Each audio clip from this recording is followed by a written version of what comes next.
నిర్మల్ మంచిర్యాల. ఇవాళ ఏమంటున్న ముఖ్యమంత్రి, ఎలక్షన్ తెల్లారే నేను మంచిర్యాల జిల్లా రద్దు చేస్తా, ఆసిఫాబాద్ జిల్లా రద్దు చేస్తా, నిర్మల్ జిల్లా రద్దు చేస్తా అంటున్నాడు.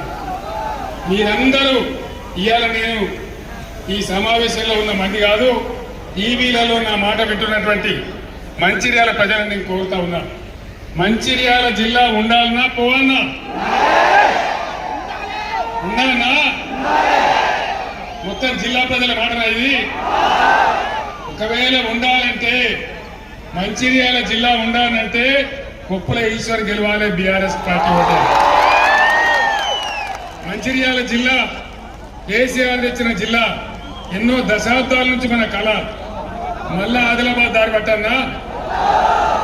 మళ్ళా నడవన్నా 100-150 కిలోమీటర్లు? మంచిర్యాల జిల్లా ఉండాలనే వాళ్ళు